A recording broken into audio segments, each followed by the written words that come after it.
ये तो ऐसे ही लगता है जैसे कि जब क्लासिकल लिटरेचर को पढ़ते हैं तब तब हम जानते हैं कि अच्छा ये शब्द उस समय यूज हुए थे, आज के समय में तो ये शब्द यूज ही नहीं होते हैं, नए बच्चे तो उसको जानते ही नहीं है।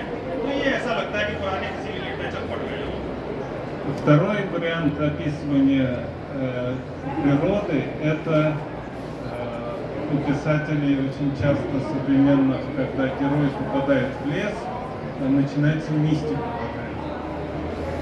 और तो दूसरी एक चीज़ है जो मैंने नोटिस की और मैंने इसके बारे में अपने आर्टिकल्स में भी लिखा है कि जब भी कोई मॉडर्न राइटर आज का हमारे यहाँ जाता है तो वो अगर जंगल पार्क निकले तो मिथ लिखने लगता है, जैसे कि आपने सुना होगा हमारे यहाँ आत्माएं होती हैं। И я всегда вспоминаю легенду из истории Китая, когда китайский император собрал самых известных художников и спросил их, кого труднее всего нарисовать и кого легче всего нарисовать. इसी तरीके से जैसे मैंने आपको बताया, मुझे चाइनीज़ एक मुझे याद आ रहा है, जैसे कि चाइनीज़ एम्परर था, उसने कहा था एक आर्टिस्ट को इकट्ठा किया, उन्होंने कहा कि अब आपको एक पेंटिंग बनानी है, कौन किसके लिए आसान होगा बनाना और किसके लिए मुश्किल होगा बनाना। Художники совещались и ответили, что труднее всего нарисовать человека, собаку, лошадь, а легче всего дракона, духов волшебных, мистических существ, ну, в общем, то, чего не существует. तो उन आर्टिस्ट ने कहा कि सबसे ज़्यादा आसान है बनाना आदमी को, इंसान को, घोड़े को, ऊँट को, यह बनाना तो बहुत आसान है। जो दूसरा गुप्ता जो कह रहा क्या बनाना, उन्होंने बताया कि क्या बनाना सबसे कठिन है, वो बता रहे कि आत्मा को दिखाना, जो कि मिस्टिकल थिंग्स है, उसको दर्शाना वो बहुत कठिन हो जाता है।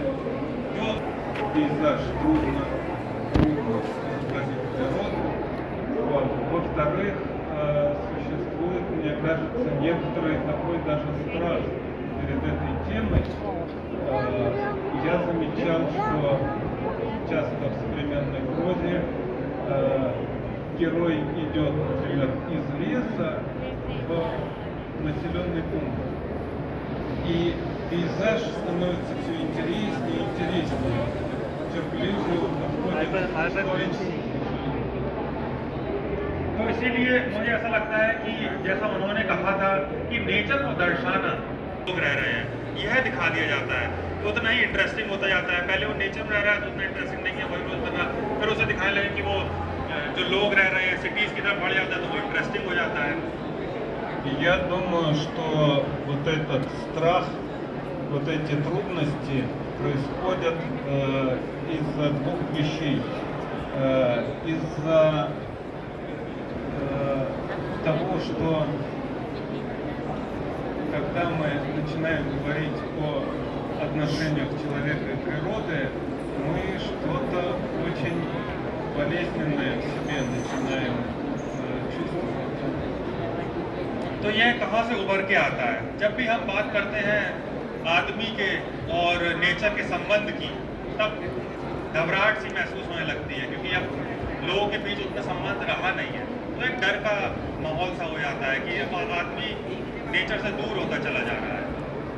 Я вспоминаю сразу о великом унижении человека.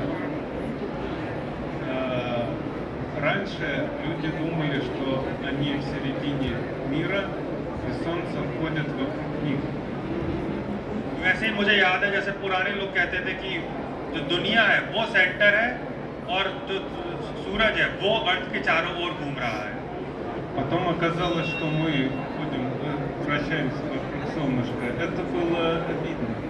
लेकिन फिर बाद में उनकी जब आंखें खुली तब उन्हें पता चला कि हम नहीं है सेंटर में जिनके चारों तरफ सूरज घूम रहा है, जबकि सूरज है जिसके चारों ओर हम घूम रहे हैं।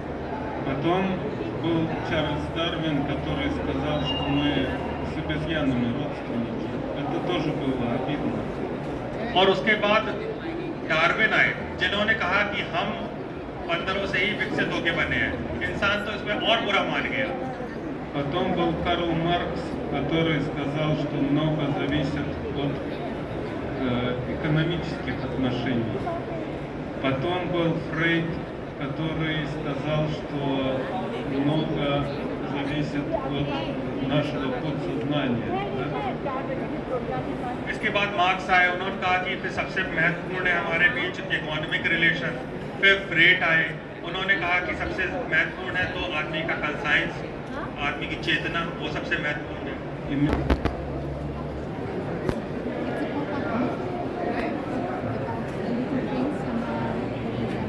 We have 20% discount.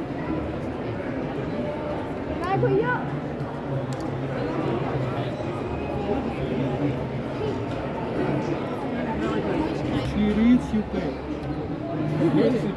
I'm kidding.